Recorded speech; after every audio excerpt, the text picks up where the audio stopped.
Welcome. I'm Jordia Benjamin, Merkin Senior Coordinator of Programs and Audience Engagement at Colby College Museum of Art in Waterville, Maine. This is Art plus Conversation.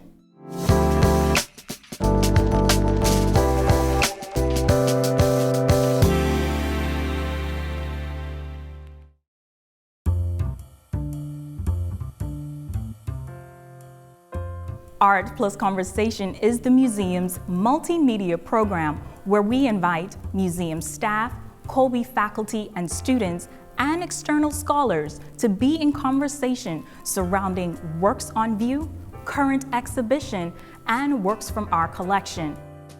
Today, we're here with the groundbreaking exhibition, Roy Lichtenstein, History in the Making, 1948 to 1960. In conversation will be the co-curators of this exhibition, Finch and Marshall Price. We're excited to share this exhibition with you, which is currently on view here at our museum. So let's dive right into this conversation. Beth and Marshall.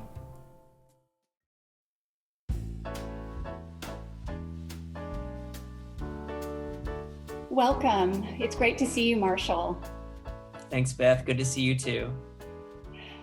We're here today for an Art Plus conversation at the Colby Museum. Marshall Price is the Nasher A. and David J. Haemisegger Curator of Modern and Contemporary Art at the Nasher Museum at Duke University. And I am the Lunder Curator of American Art and Interim Director of the Lunder Institute at the Colby Museum in Waterville, Maine. In 2017, Marshall and I joined forces from our respective institutions to co-curate an exhibition dedicated to the early work of Roy Lichtenstein. The resulting project, which has opened at Colby College, will appear at 3 additional museums: the Parish Art Museum, the Columbus Museum of Art, and last but not least, the Nasher Museum between now, here in Waterville, Maine in February 2021, and early 2023 when it closes at the Nasher. This exhibition would not have been possible without the support, financial, logistical, and archival of the Roy Lichtenstein Foundation. We are also profoundly grateful to the lenders to the exhibition. These lenders include museums, foundations, as well as private individuals, many of whom inherited the works they own from a parent or other family member who knew Lichtenstein during the years this exhibition chronicles. This is a project composed from the material evidence of these friendships, as well as from the works that Lichtenstein himself saved from his early years and from the works that the Lichtenstein Foundation has persevered in acquiring as part of its mandate. So we will talk and show some slides as part of this conversation. And I'm just thrilled to be sharing this exhibition with you as part of the Art Plus Conversation series. Beth, thank you so much for inviting me to speak about this with you. It's been an incredible journey to organize the show with you and Colby. Colby has been a wonderful partner in all of this. And you were really the one who brought me on. I mean, you invited me to come and join you on this project. And, you know, one of the things I think is so interesting is that everyone who sees this work for the first time is so surprised by it. And I'm just wondering if you could talk a little bit about your discovery of this period of Roy Lichtenstein's work. So I arrived at Colby in 2008 and spent a lot of time in the galleries those first few months learning the collection. And on one of my first walks through the galleries, I was stopped by this painting, not exactly knowing who it was by, having a sense that it was 20th century, maybe mid-century, but just not sure. And when I realized it was a Roy Lichtenstein, I was just floored, frankly, because he was an artist whose style I thought I knew. He was the artist with the most consistent style, perhaps, of any American artist in the 20th century. And I started looking at this painting and was just charmed by it. It really rewarded close looking. You could see the lasso. There was a sense of chaps, like the fringe on the chaps. You could tell he was wearing a hat and a plaid shirt. He had this sweet kind of goofy smile. And for some reason, and I'm not quite sure if Lichtenstein would agree, but I've always thought that the horse's head could also double as a gun. And it's hard probably to see on screen, but there's some rough paintwork, some facture, some visible paint right where the horse's mane would be. So it was just so ingenious. And I wanted to know if there were more works, early works like this out there. So I started to look around and realized that there were. And then I had a wonderful conversation one summer with Ruth Fine, who was visiting. We stood in the galleries, and she actually ended up, and she was thrilled with the idea of a possible show that was percolating. And she ended up contributing to the catalog, which was great. And then one day I reached out to you, Marshall, and was surprised that you knew the work. So this exhibition allowed us to draw these works together. There's approximately 90 works in the show, and to bring together works like this drawing, whether it was made after the fact or preparatory for this painting. The drawing itself is actually larger than the painting. It's not a very large painting. But to see these works together has been really thrilling, and to find them out there through our research and through our work at the Lichtenstein Foundation. But Marshall, you knew the work, and I was surprised at that, and you were interested in it, and so that began this conversation that's still going on about the work. So tell me a little bit about how you found your way to it. Yeah, well, I would say it started with this exhibition from 2005, Roy Lichtenstein, American Indian Encounters, that was organized by Gail Stavitsky at the Montclair Art Museum in New Jersey. I remember going to the opening of that show and not really knowing what I was going to encounter, and being completely just blown away by how different these works looked to the Roy Lichtenstein that I knew or thought I knew. And, you know, Beth, you mentioned that Lichtenstein probably had one of, if not the most consistent style of any sort of post-war American artist. And you're right. I mean, the style has become ubiquitous and immediately recognizable.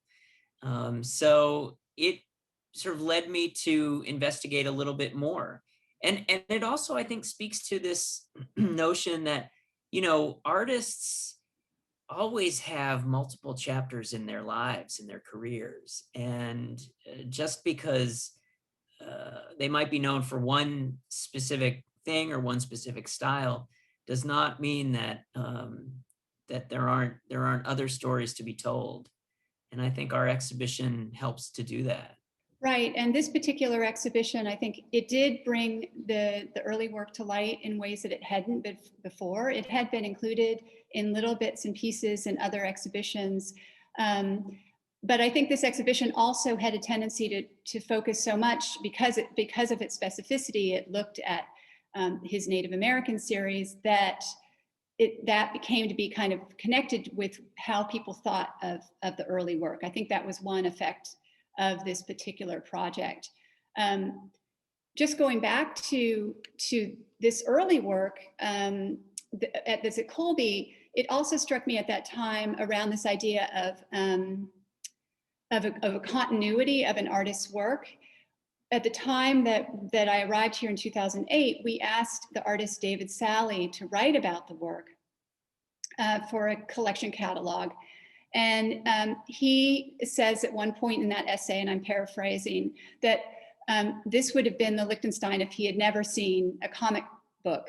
But then he goes on to kind of rethink that as part of this essay and say that, you know, all of the hallmarks are there. And he talks about the black line and other aspects the playfulness, the interest in American folk culture and American popular culture, that all of that was there. And that, I think, has been something we've found in varying ways throughout this project. I think that's been important to the sort of journey of discovery of this project. Yeah, that's right. I mean, all of the hallmarks are there in the early work. So this work it looks at the 12 years prior to Lichtenstein's big break as a pop artist in 1961. But we were quite specific about the starting date of the exhibition in 1948. There are a few works that predate, one in particular that predates that, but we wanted it to focus on really when Lichtenstein began to exhibit his work. But prior to that, it's important to note that this artist, who was born in 1923 and born and raised in New York City, moved west to Columbus to attend Ohio State University in 1940. So there's a good block of time, a few years of which, from 1942 or 3 to 1945, when Lichtenstein was serving in World War II and was in Europe. But prior to that, starting in 1940, he was at OSU. He knew he wanted to be an artist, and he began taking art classes. And after his first full year at OSU, he took his first class with Hoyt Sherman, an engineer turned art teacher. You see in this picture here an image of his flash lab from 1949. So post-dating when Lichtenstein was still his student, but what it represents is a group of students in this lab that Hoyt Sherman designed that would create a particular environment for drawing. And what it would do would be to show a subject. So if we were in this picture, we would be the subject, or if we were in front of these individuals, we would be the subject they're drawing. And to show it, to flash it for just a moment, create a retinal impression, and then ask the draftsmen, the drawers, to draw in the dark, essentially. So what the force of it, the spin of it, was to create a kind of unified vision. That was the idea behind it. And we wanted to also show this image of Sherman at Ohio State with a football player. Some of his research extended into that. He's wearing a device, an early version of the Flash Lab. Wasn't able to control for light. What the students did was wear these armatures that would open and close to create instantaneous moments of illumination and then complete darkness as they drew. So important to Lichtenstein's early in Ohio and his studies. He cited Sherman throughout the rest of his life. But the part of the exhibition that really begins it for us is after he returns from World War II and returns to finish his BFA and then go on to get his master's at OSU. He began creating a group of works, which were among the works he first exhibited. This pastel, it represents that, and actually there's one right behind me as well. All from 1948, all pretty sizable in dimension, and representing some of those, this being certainly a World War II era or post-World War II era subject, but showing these forms segmented, these characters, archetypal type characters that became so important and helped to sort of organize his practice. So this was the starting point for us of this period that we wanted to focus on in the exhibition. And then the end point is also very, very important. And Marshall, I'm hoping you can speak to that a bit. And just to I love that photograph of Hoyt Sherman with the football player, the quarterback at Ohio State. And no wonder Ohio State is always so good at football. They have a long history of that there. And, one of the great things about this project has been the anecdotes that we've learned along the way, either from, people who have inherited some of the works from their parents who may have known Roy Lichtenstein, been with him in Ohio, or some of the anecdotes from other artists that have been passed down in the literature. And this painting here is really central in a number of different ways to the arc of the story. It's often considered Lichtenstein's first true pop work. It's 1961. And in this story of Roy Lichtenstein becoming a pop artist, he really turns almost overnight to this style of painting. The story behind this painting, which is wonderful, is that Roy Lichtenstein had been teaching at SUNY Oswego in upstate New York for a couple of years, and wanting to get ever closer to New York City, when he landed a job at Douglas College, part of Rutgers University, in the art department there. And it was a very progressive kind of place. Alan Capro taught there, George Siegel was there, Lucas Samaras was a student. So it was really a kind of crucible for creativity in many ways. And apparently, as the story goes, Roy Lichtenstein and was over, Alan Capro was over at Roy Lichtenstein's house one day, and the families were having a cookout, and the children ran off to get a bag of bubble gum. And when they came back, Capro unwrapped one of the pieces and showed the cartoon to Roy Lichtenstein and said, "This is all you really need to teach color and form today."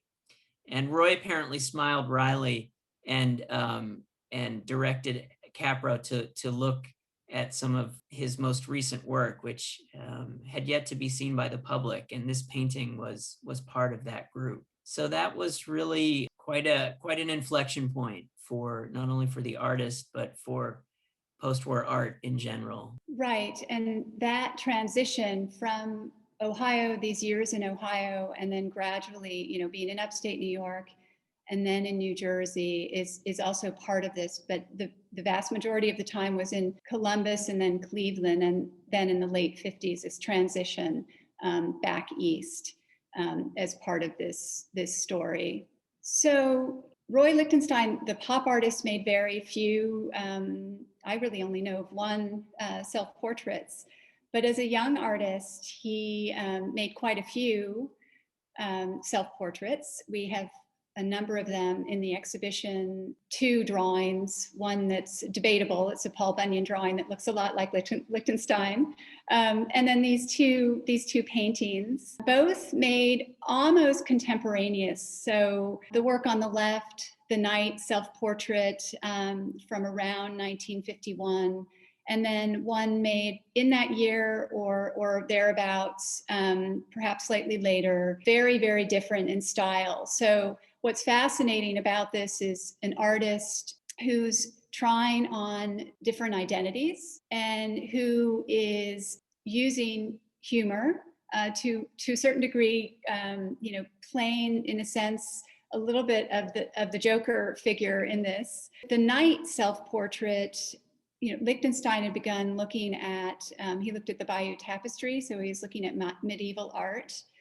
And he was also looking at children's drawings. He owned a couple books about artistic creativity and its emergence, and it's full, both of those books are full of children's drawings. And he was in a number of these images and representing these figures, quite interested in the kind of boyish, impish combatant himself as a veteran. And these works, this particular work is quite textured. There's quite a bit of scraping into the paint surface. So it has this, both the quality of painting, this kind of slightly childlike approach to the subject and to the style of painting is also in the kind of roughness of the surface. Whereas the work on the right, which has this sort of overt attempt at historicizing, but in such a way as to kind of mix up all of the history.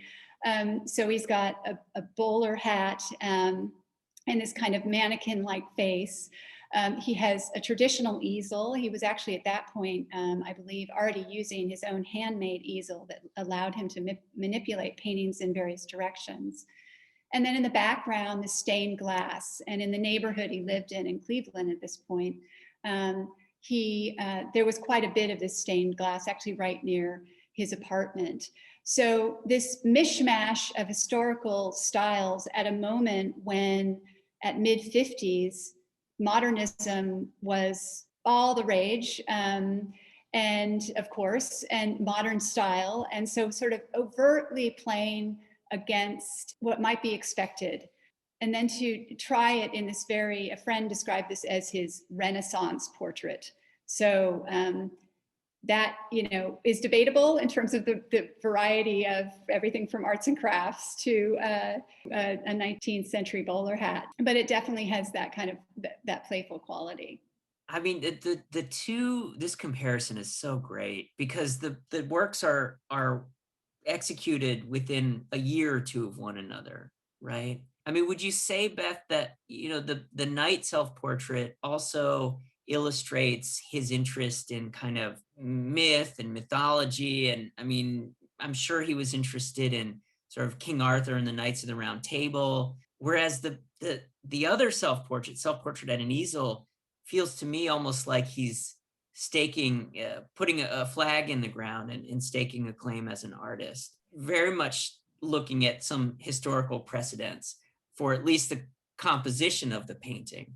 So yeah, they're two sides of the same coin here, I think, in a lot of ways. Right, and they do show the range of styles he was working with at this point, and also I think kind of processing, responding to the post-war era and this return of service, those who had served in the war, and this expectation of, with the baby boom and men going back to work and an expectation of kind of reinforcing of conventional roles in terms of gender. I think playing with that in this way that, willing to sort of play this boyish role and this playful role in regards to this idea of the, knight in shining armor right there in Cleveland. Well, then I mean, his interest in history, is a really important dimension of this period in our show. And this is a wonderful comparison too. I mean, there are so many sort of formal similarities between these two figures. And while one is a kind of medieval figure on the right and George Washington figure from the early days of the Republic on the left, they still both sort of embody this notion of kind of the hero, the archetype of the hero or the savior. But, I think one of the things that's so wonderful is also that he's not taking these stories necessarily too seriously, right? I mean, he's rendering these figures in a kind of folk art or quote unquote naive style, and poking fun at this notion of Washington crossing the Delaware based on that very famous Emanuel Leutze painting that we've all seen in history books, that impossible scene of figures crossing the river in the middle of the night. So yes, he's really kind of having fun with some of these stories, some of these historical narratives. Right, and creating connections between series. So his medieval series, A King, also being compared so closely, at least in the style of the hat, of a founding father of the United States, right? So Also creating kind of formal connections.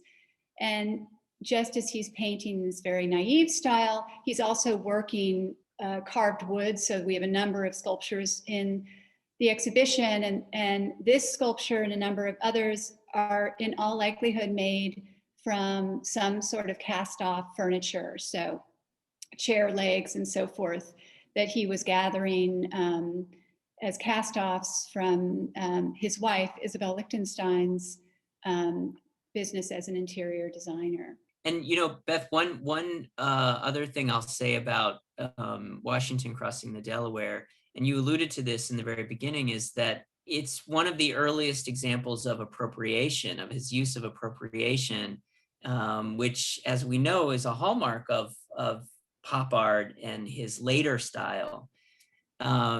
Of course, in this case, he's taking from this very famous history painting and appropriating it, but it is an early example of that nonetheless. I think these works from really mid-century, most of them around 1954, are less known, and we fought hard to find as many of them as we could because I think we both really love them.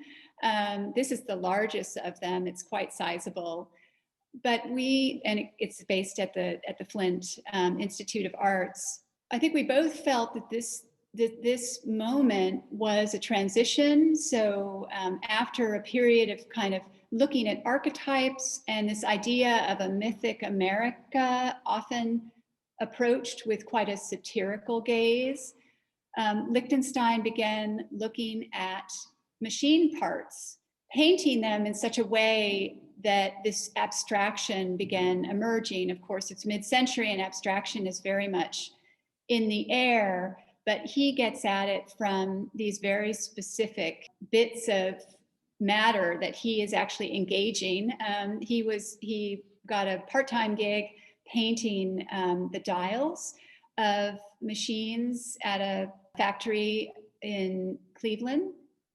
And he had also been exposed to some engineering books. So he'd seen some diagrams of engineering books as part of his studies. So painting objects in a very specific way, but also this transition towards abstraction. Yeah, and also I'll just add to that, these mechanical works remind me so much of those very early single object pop works that he does around 1961 and 62 in so many ways, because it's really focusing on a single object in a very kind of analytical way. Yeah, these are really wonderful works, but he only did a handful of them. Yeah, and then we moved to this period. And Beth, what do you make of the Mickey Mouse works and the early cartoon works? Well, I think they're very related to Look Mickey, the painting you spoke about earlier that is really considered the first pop painting. But these came in 1958, not long after the paintings we were just looking at dials and machines. Of course, Mickey Mouse, Donald Duck, Bugs Bunny, they had really become, in the post-war era, national celebrities and national exports.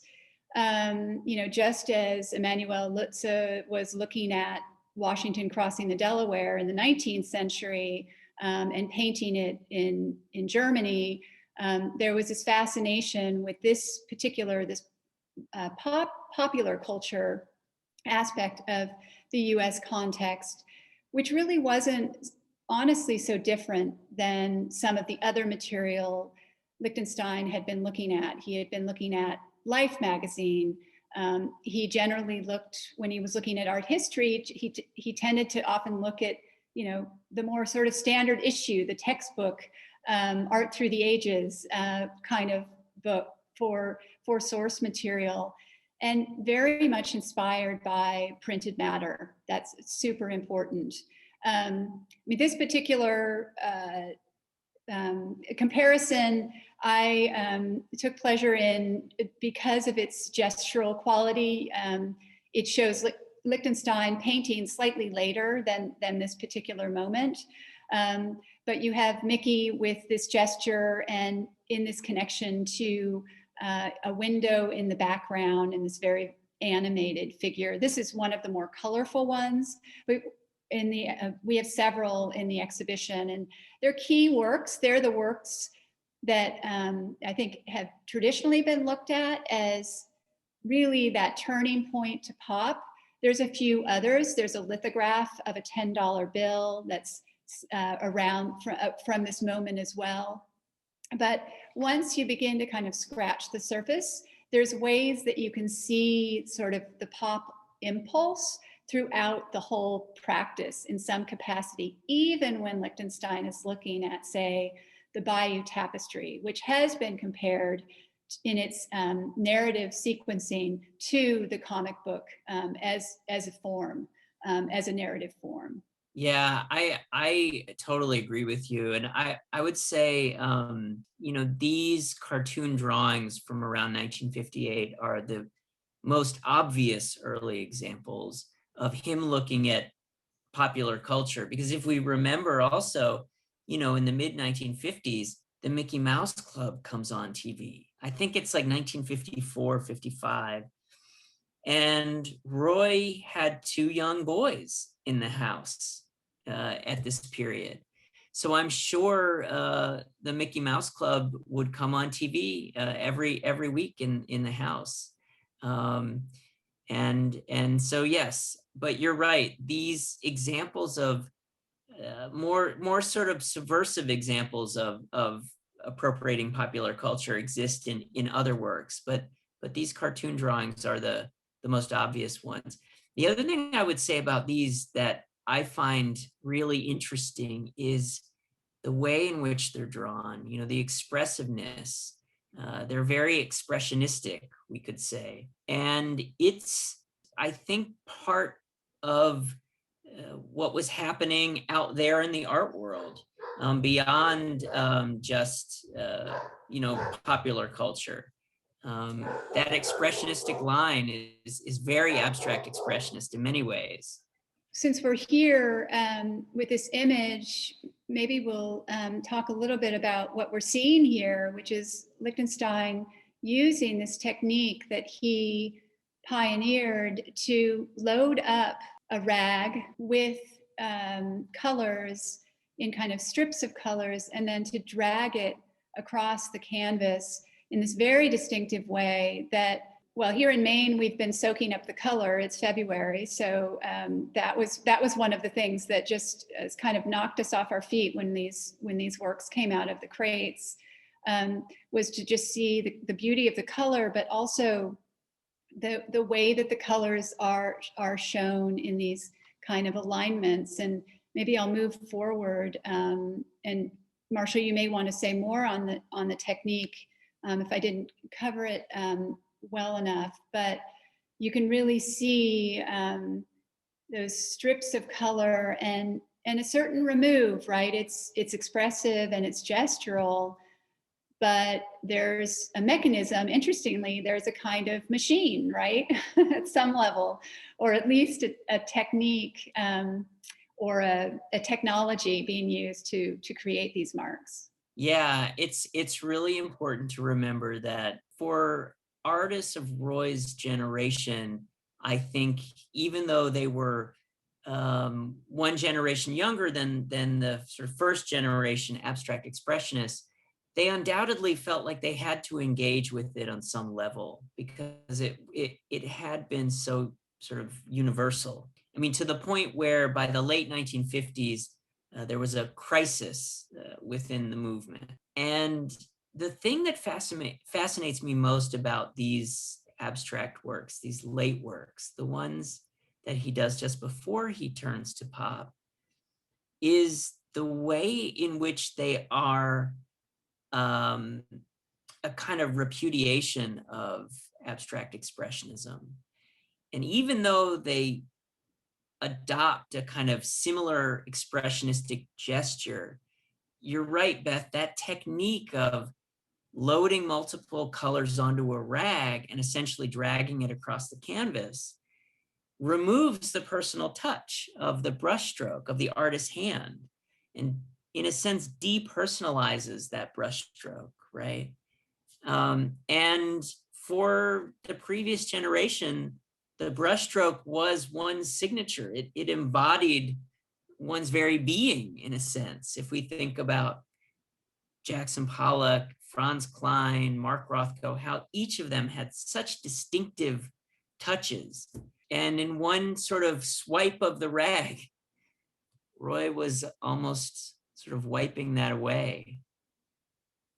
It's really fascinating. It's really fascinating because there's content to these paintings, even though, you know, they're abstract. You may look at them and think there is none. They're untitled. And yet, when you zoom out and look at the context, there's quite a bit there. There is.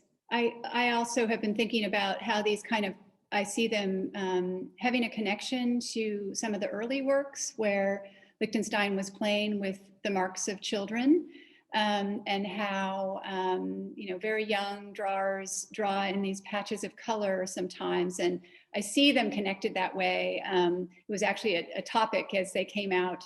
Some staff here with young children were talking about how they had that connection, this playfulness, right, comes across even in these works, which are in dialogue with ABEX. So I'm going to stop sharing my screen so we have a moment to come back into the galleries and pause for a moment. This has been such a pleasure to have this conversation with you, Marshall, and I'm just thrilled that the exhibition is open and will begin to have its tour in the US beginning this summer. Well, thank you, Beth. I mean, we can't wait to bring it to the Nasher Museum. We're very excited, and a Herculean effort on your part for installing the show during these challenging times. I wish I could be there in person to see it, and it looks lovely from the pictures I've seen. Well, it's been great to join you from the galleries. I think we have a snowstorm starting, but I had to be here to do this so that you could see a little bit of what's been happening and we could share it with those who are tuning in. So to be continued. Thank you so much. Take care. Thank you. I hope you have enjoyed today's conversation. And if you are interested in more Art Plus Conversation programs, please visit our website, colby.edu/museum, and you will find all of these conversations and talks on our multimedia tab and Museum at Home page. I encourage you to follow us on all of our social media accounts at Colby Museum to stay updated on all upcoming events, programs, and so much more. And like always, from our museum home to yours, take care, and I will see you next time for another Art Plus Conversation.